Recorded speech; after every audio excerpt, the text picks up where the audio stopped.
Now you could buy yourself a KBD fans Tofu as a DIY kit or from parts and build it yourself. In fact, I believe everyone should do this at some point. Or you could buy yourself one of these, which is the Keychron Q1, which is the bare bones kit as you can see it here. Comes absolutely jam-packed full of kind of mods and components, which will save you a lot of money by comparisons to a Tofu. So let's have a look at this one. So I finally have a Keychron keyboard. For those of you that have lived under a rock or are new to the hobby, Keychron have got a massive selection of keyboards. They have their normal profile keyboard range, which is kind of the K, and I think there's some C series keyboards. You can get their low profile keyboard range, which is obviously the much thinner keyboards with low profile switches and keycaps, or you can get these, which is Keychron's custom mechanical keyboard range, as they call it, which is primarily the Q series, but it's actually just had a V series started in there as well. The Q series of their mechanical keyboard started with this one, which I'll just start unboxing now.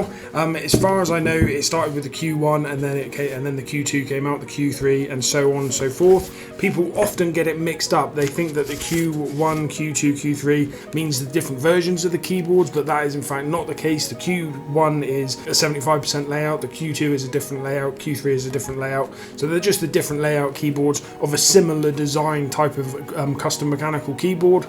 So the newest keyboard in this range, actually, while I just unboxed this one, is the Keychron V1, which is kind of a budget-friendly version of this one, basically. So this is the Q1 version 1, which is an aluminium keyboard, aluminium case keyboard, gasket mount, and as far as I can tell, the V1 is a ABS plastic, similar, it's the same layout, ABS plastic, but it's just a budget-friendly little unit. I think it's 65 euros or $65, sorry, on the Keychron website, so that's going to be well worth a look, and I've actually got one on the way to check out.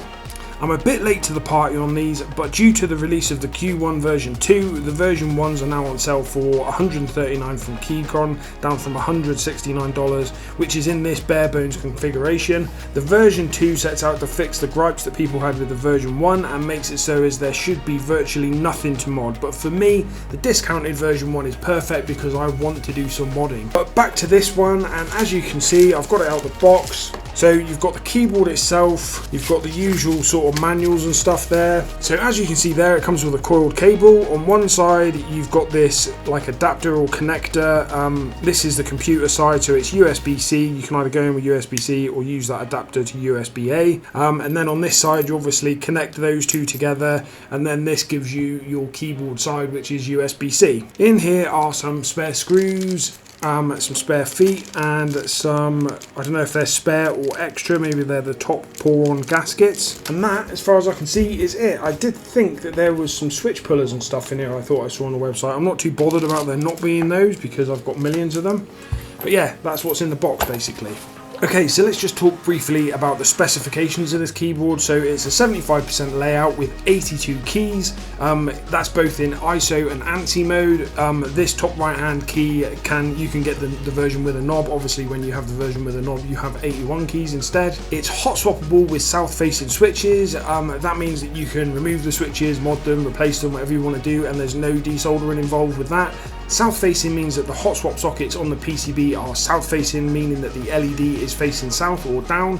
This means this is basically a good thing and means that there'll be no interference with cherry profile keycaps, which is the smallest sort of profile keycaps that you generally find. If you have north facing switches, then you'll get some interference and it will kind of mess up the feel and the sound of your keyboard. It has pre-lubed Gateron screw-in stabilizers that are meant to be pretty nice, but it is also compatible with third-party stabs like Cherry and Durock. The Keychron Q1 is also a gasket mount design, which is very nice. A gasket mount keyboard gives a nice flexible typing feel, and it's supposed to give a really nice satisfying sound. The case is CNC Aluminium. It has sound absorbing foam between the case and the PCB and the PCB and the plate.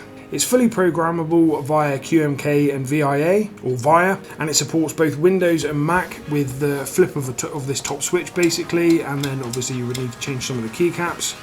One thing to note is that it only supports USB-C connectivity with no Bluetooth or 2.4 GHz wireless. So with those specifications in mind, namely the screw-in stabilizers which come pre-lubed and the fact that it's got foam between the plate and PCB and foam in the case, it means that even though this is sort of advertised advertised as being very customizable and you can take it apart and do lots of different things to it, it's also very apparent that they're trying to make this very good out of the box. So you should just be able to throw switches and keycaps in it and it should be good to go. However, as I did say just now, people did highlight some problems with this keyboard, even though they said it was very good, which was the improvements that they made for the version 2. So they're the kind of things that we're going to look to address with the mods that we're going to do, and I'll go through them with you now. So I'm basically going through my creamy phase at the minute, so that's what I'm going to try and achieve with this keyboard, is I'm going to try and make it as creamy as I possibly can. To that end, the switches that I've bought for this keyboard are the Durock POMs or Durock POMs, also known as the piano switches. I think they're a linear switch from Durock with a 63.5 gram actuation force, and they're one of the, if you Google creamy switches, the Durock POMs come up as one of the most creamy switches that you can get, which is why I've gone for those.